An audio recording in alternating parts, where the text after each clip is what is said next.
Good morning. Good morning. Welcome to Denton Unitarian Universalist Fellowship. My name is Kim, my pronouns are she, her, and I'm a member of the Board of Trustees. Whatever your reason, whatever your worldview or spiritual tradition, age, race, gender identity, sexual orientation, financial means, physical ability, political affiliation, or immigration status, you are welcome here. Newcomers, please complete an online visitor information card to connect with us. See the chat or the seat pocket in front of you. Each week, children ages 0 to 3 are welcome in the sanctuary or in the nursery in the fellowship hall. Children ages 4 through 5th grade are invited to join Explorers Group by signing in at the welcome wagon and then will be invited to their room later in the service. Youth 6th through 12th grade are invited to remain in the service. We have some announcements for today. First of all, we will be taking down the greenery after the service today, and your help would be appreciated if you are able to stay and pitch in. And then sign-ups are still available for the Artist's Way group. Join Linda and Tessa for creative journeys and community as we work through the book, The Artist's Way by Julia Cameron. We will complete the activities individually and then come together to discuss on alternating Sundays after the service from 11:30 a.m. to 1 p.m. The first group is January 18th. Registration is limited to the first 10 registrants, and there are still spots available. Next, each year UUs observe 30 Days of Love, from Martin Luther King Jr. Day to Valentine's Day. Join us on Wednesdays, beginning January 21st at 7 p.m. on Zoom for 5 weeks of centering and reflection to mark these 30 Days of Love. And finally, coming up, our new adult group will be leading a book club at Aura Coffee on Fridays at 5 p.m. starting February 13th. New adults ages 20 to 30 are invited to join. Our February book will be A Psalm for the Wild Built by Becky Chambers. See the newsletter for more information about all of our events. And then please join us after worship today in the fellowship hall for coffee and conversation. Today's worship is led by Lydia Alexander with speakers Sharon Barnhill and Tyler Rankin. Denton native Sharon Barnhill is a retired flight attendant, actress, producer, activist, small business owner, and 40-year DUUF member. She is wife to Bill, mother to 2 girls, grandmother to 6 exceptional children, and is owned by 2 dogs. These days, she is a professional putterer who enjoys gardening, writing, creative projects, and riding e-bikes with Bill and the dogs. Tyler Rankin has been attending DUUF for over 3 years now and currently works as a special education inclusion teacher with Denton ISD. He loves spending time hiking, cooking, and having fun with his wife Casey, friends, and family, including 3 dogs. Now let us prepare our hearts and minds for worship.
Good morning.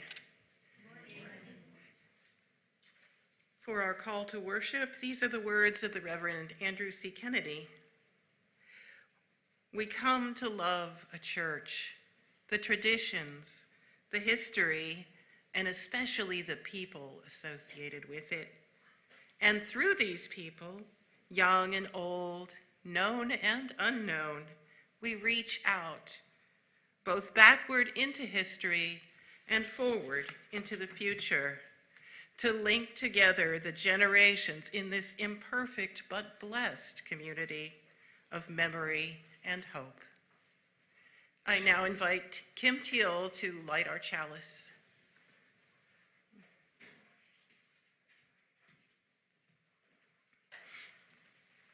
And today's chalice lighting is from Soul Matters.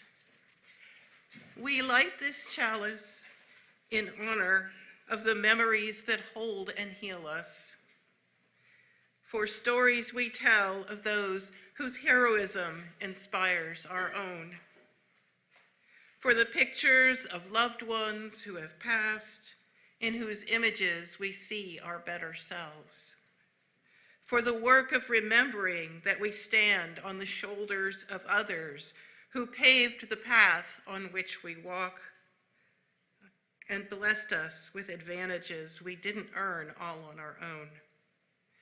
May these memories of those who came before inspire us to pass on a better world to those who come after us. May their light guide our way. Please rise in body or spirit for hymn number 300 with heart and mind.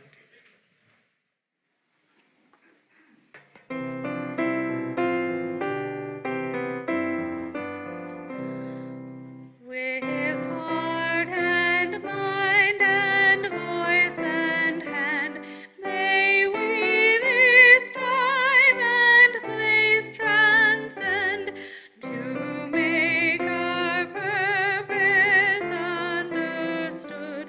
A mortal search for mortal good, a firm commitment to the goal of justice, freedom, peace for all.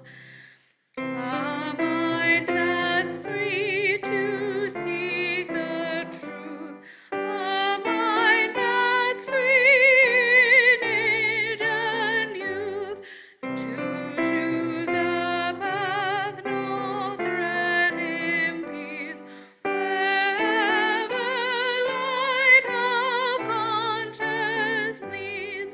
Our modest eyes, so we could be a church where every mind is free.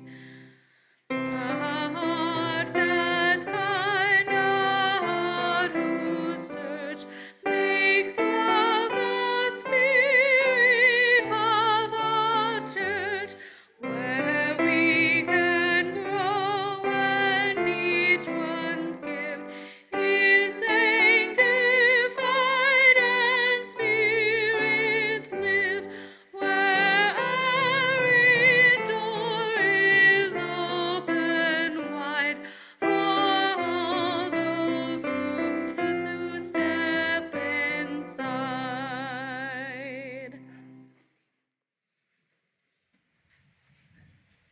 Is there anyone who'd like to come join me in the front for the message for all ages? Good morning. All right, so today our story is called Harold Loves His Woolly Hat by Vern Kowski. Vinny, have you heard this one before? Oh, Charlie says it's a good one, so I'm excited. Harold loves to wear his woolly hat.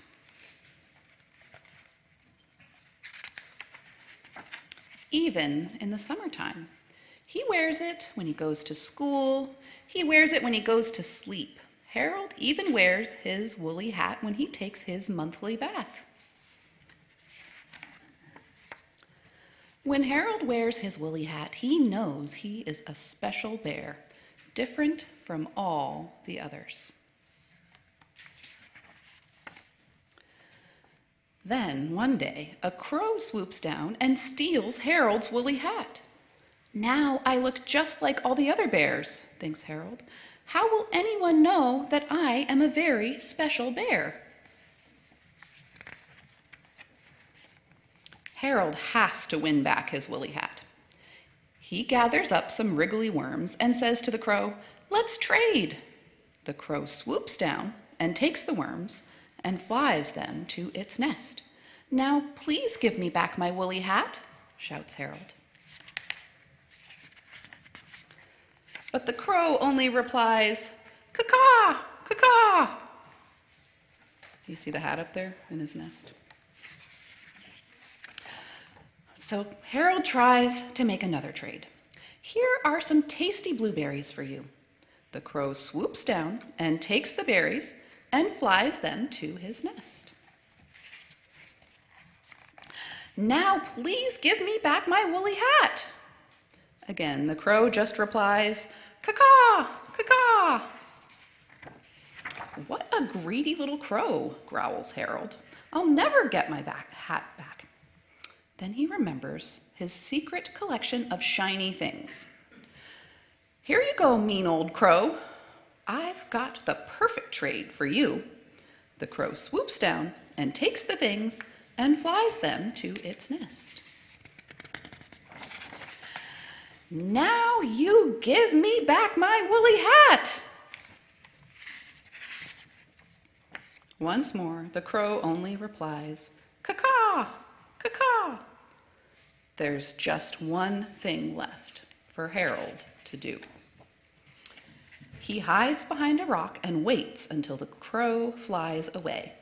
Then he sneaks over to the tree, climbs up, up, up to the tippy top, and sees 3 baby crows.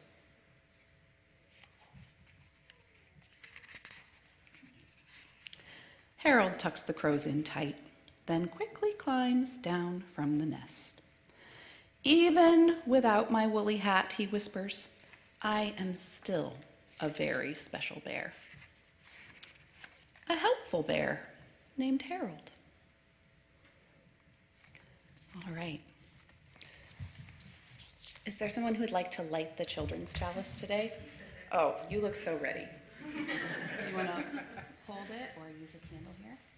Okay, we'll use one of these today because it's right here. I'm going to light it for you and then I'll hand it to you so you can light the other one, okay? Okay, so here you go. And we can say together the unison words. This is chalice of love and of light, uniting you used by day and by night. All right, nice job. You want to blow that out? There you go. Okay. And we will sing the children on their way to class.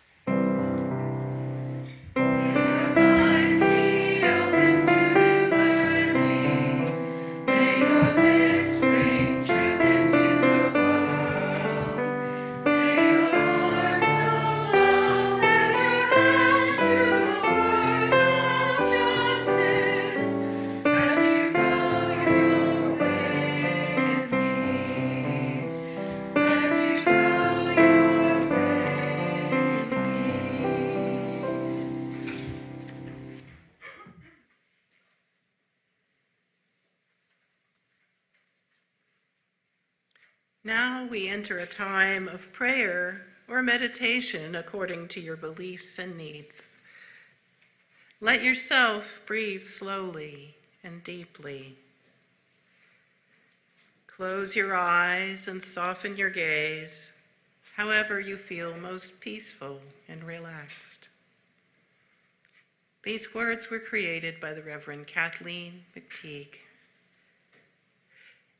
In the struggles we choose for ourselves, in the ways we move forward in our lives and bring our world forward with us, it is right to remember the names of those who gave us strength in this choice of living. It is right to name the power of hard lives well lived. We share a history with those lives. We belong to the same motion. They too were strengthened by what had gone before. They too were drawn on by the vision of what might come to be. Those who lived before us, who struggled for justice and suffered injustice before us, have not melted into the dust and have not disappeared. They are with us still. The lives they lived hold us steady. Their words remind us and call us back to ourselves. Their courage and love evoke our own. We, the living, carry them with us. We are their voices, their hands, and their hearts. We take them with us, and with them choose the deeper path of living.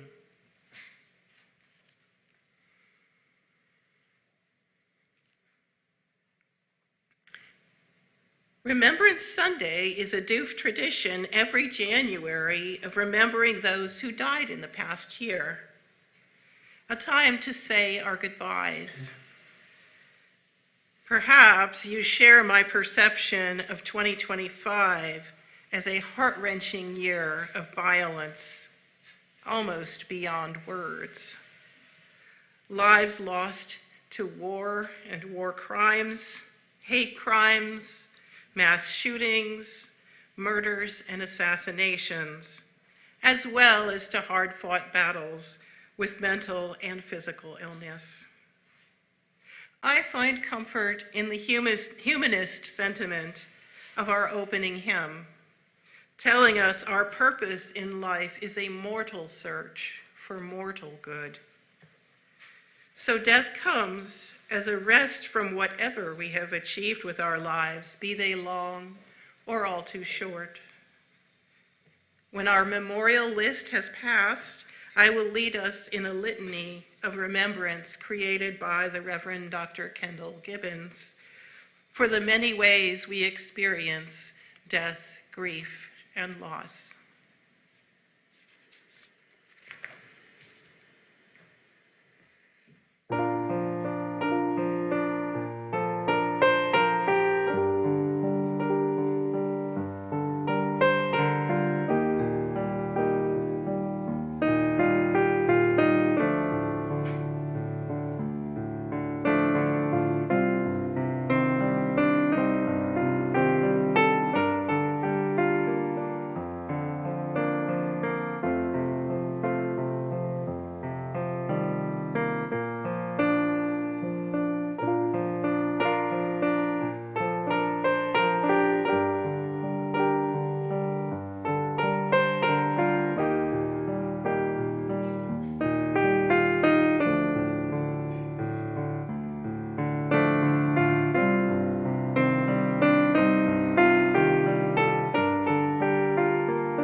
As I read, I invite you to call up and hold in your heart each person whose memory you honor, whose name you wish to share with us all. At the end of each line, I will pause for you to repeat the words, "We remember," as you are moved. When death comes suddenly, taking just one friend, or in a magnitude beyond our comprehension, in horror and disbelief, we remember. When bright and innocent lives are cut short without warning or mercy, in agony and outrage, we remember. When a long life closes with honor and thankfulness, in reluctant submission and gratitude, we remember. When bereavement and loss seem to be everywhere we turn, and the world goes dark in emptiness and pain, we remember. When help and comfort must be given to the afflicted, and the work of our hands is needed in duty and sacrifice, we remember. When arrangements must be made and the severed threads bound up in ritual and custom, we remember. When it feels that nothing matters and life as it once was seems distant and unreal, in sorrow and numbness, we remember. When grief comes upon us in waves and the helpless heart overflows in sadness and aching tears, we remember. When words at last become meaningless and the only peace lies inward in silence and solitude, we remember.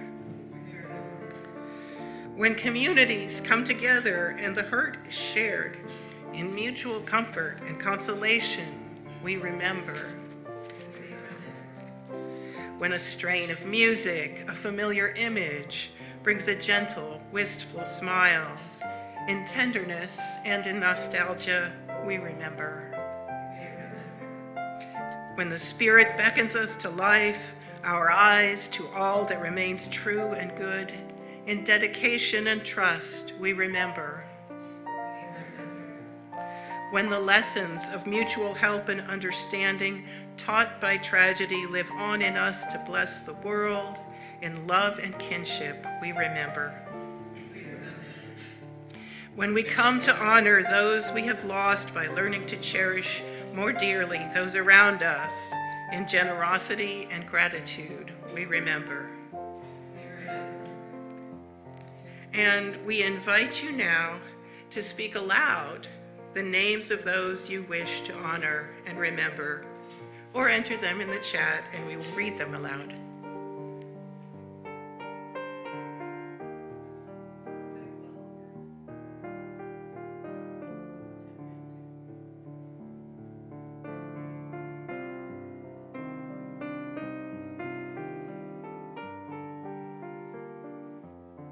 Our kitty, Mr. White.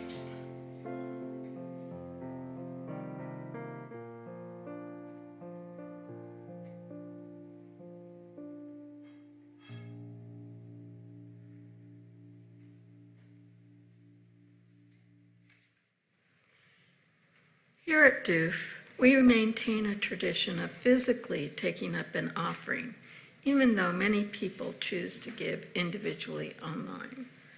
The physical collection of an offering is a practice that helps us celebrate the UU value of generosity together as a community.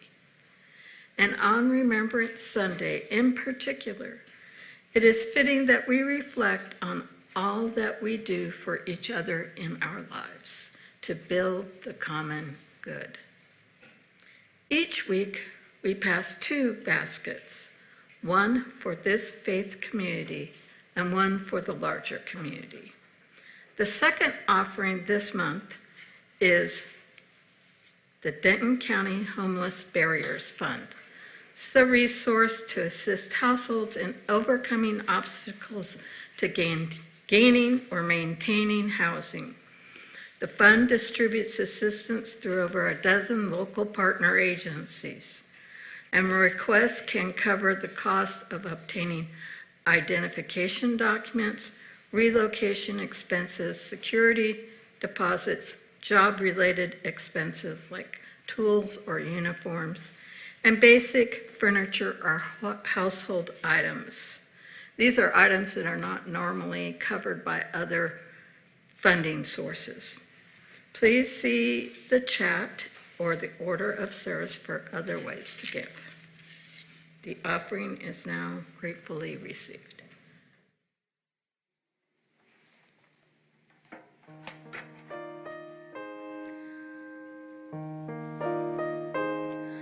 For all that is our life, we sing our thanks and praise. For all life is a gift which we are called to use to build the common good and make our own days glad. For needs which others serve, for services we give, for work and its rewards, for hours of rest and love, we come with praise and thanks.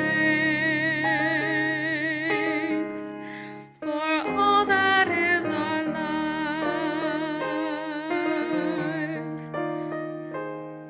for all that is our life, we sing our thanks and praise.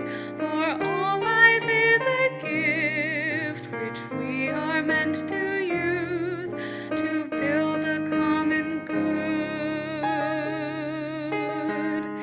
and make our own days glad.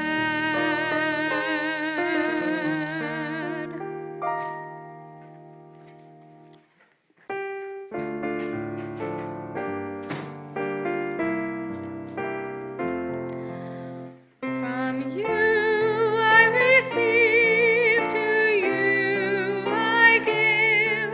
Together we share, and by this we live.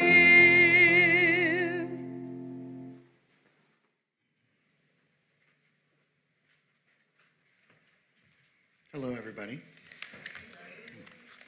So for Remembrance Sunday, a few of us have been asked to talk about some particularly special people that we want to honor. So today I wanted to talk about the life of Graham Greene. Do y'all know who Graham Greene is? Okay. He was a Native American actor. His biggest role was opposite Kevin Costner in Dances with Wolves as Kicking Bird, if you'll recall him, but he's been in a lot of things. So today I want to honor the life of Graham Greene, who passed this year at the age of 73 years old. Graham was an Oneida, born in the Six Nations Reserve in Ontario, Canada. Before working as an actor, he worked in various jobs, including as a draftsman, a steelworker, and as a roadie for a rock band. Graham worked and studied at Toronto's Native Theatre program, where he gained his first major role in the CBC-produced series called Spirit Bay, which was one of the first television series to depict and center Indigenous life and cultural traditions. He also portrayed a shaman in the series Northern Exposure. His major breakout role was as Kicking Bird in the 1990 film Dances with Wolves, a film that, while not without problems, was among the first major Hollywood films to depict Indigenous culture and society with a degree of nuance, respect, and cultural accuracy. Graham Greene was notable for his efforts to depict Native American life in a decolonized way. He openly stated that he wished to move away from the silent, stoic stereotype of Native people and was famously humorous. A theme that runs through his work is humor, and more specifically, the recognition of humor as a sacred and spiritually grounded part of the Indigenous way of being. He is quoted as saying, "My people are very funny." Some of his greatest work was his latest, notably the FX series Reservation Dogs, of which I am representing a shirt from that series, and another series called The Lowdown, both of which I highly recommend. These are excellent television programs that depict modern Indigenous life in America in all of its complexity. Graham honored all people with his humor, grace, and a legacy of stories that will live on forever. He will be missed. I grew up in the 1960s and 70s, and television was my friend. My dad liked humor, so I loved the whole Reiner, Marshall, family and friends of comedic actors. I grew up watching sitcoms where I learned many of the skills I use in my acting today.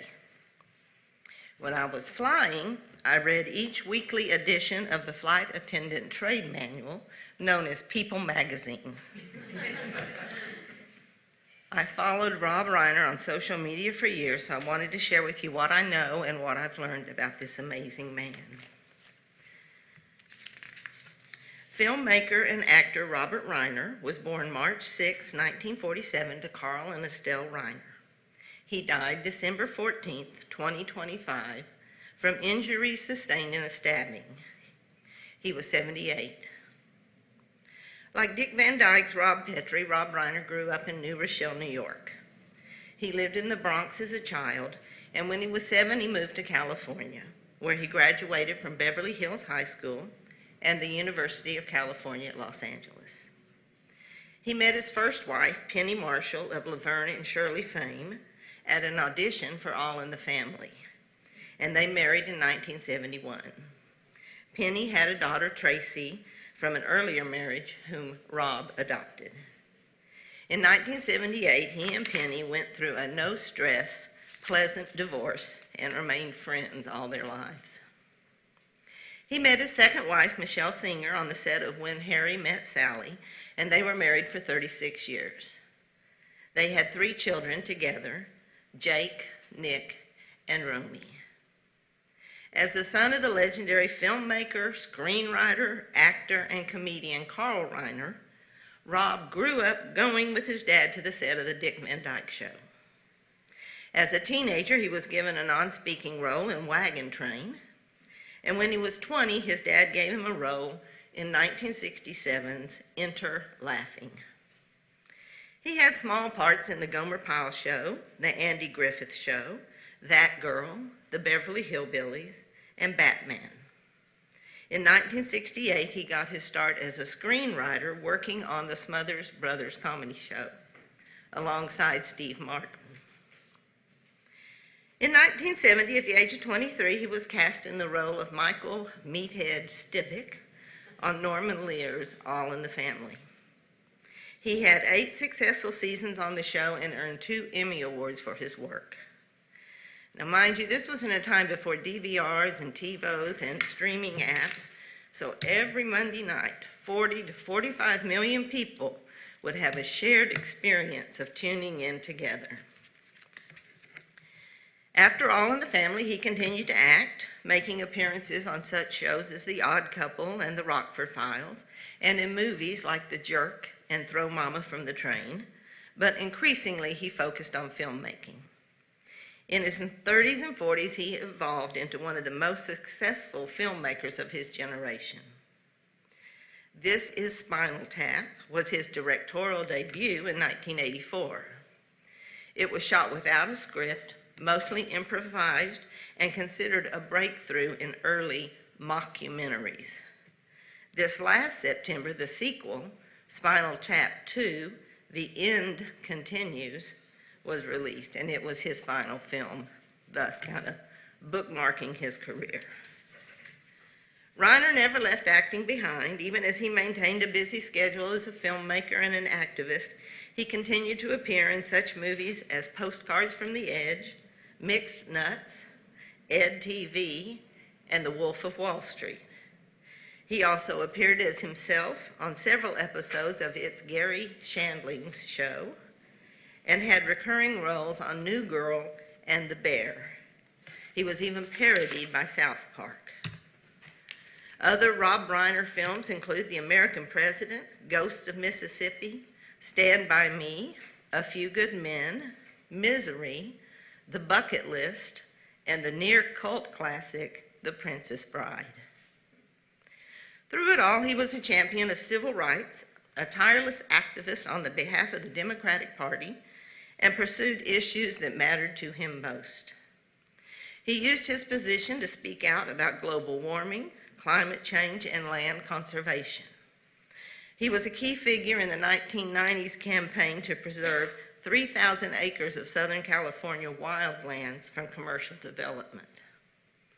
In 1994, he contacted and then coordinated with Vice President's wife, Tipper Gore, which resulted in him being a key force behind California's Prop 10 being on the 1998 ballot. This was a measure that levied a tax on tobacco products to pay for various early childhood education programs throughout the state, and many are still in place today. In 1997, he directed I Am Your Child, a television special for national public awareness of the importance of the first 3 years of a child's life.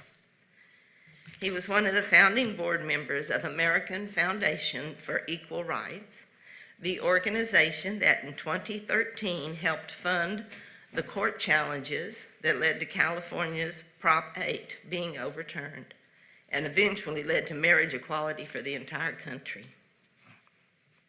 In 2017, he and his wife Michelle helped launch the Committee to Investigate Russia, focusing on compiling information about apparent Russian interference in American elections. He used his Hollywood money and influence to get change he thought was necessary. Being Charlie was a film he made with his son that dealt with addiction and family struggles with drug abuse. Rob Reiner movies were about age-old stories of striving, the human experience, and persevering. He wanted to make movies about people who were embracing life. He believed in the power of what happens when two people talk, because when two people have dialogue, it is a very powerful thing if we can hear each other. He believed in not tearing down the system, but about working within the system to facilitate change. He refused to take no for an answer sometimes and was moved by the righteousness of what he believed in. He would say, find the joy in your life. Find the things that are important to you. He was born into something and he made something of it. He was one of the good guys. He will be missed.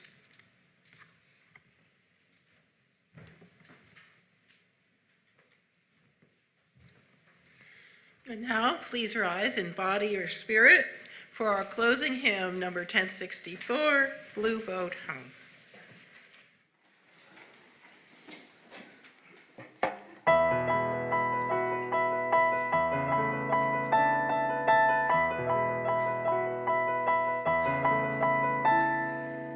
Though below me I feel no motion, standing on these mountains and plains, far away from the rolling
Will you join me in the unison words for extinguishing the chalice?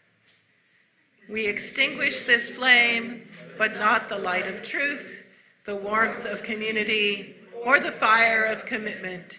These we carry in our hearts until we are together again.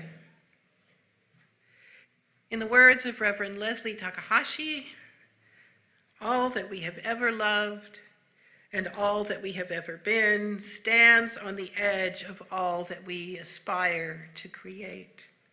A deeper peace, a larger love, a deeper joy in this life that we share.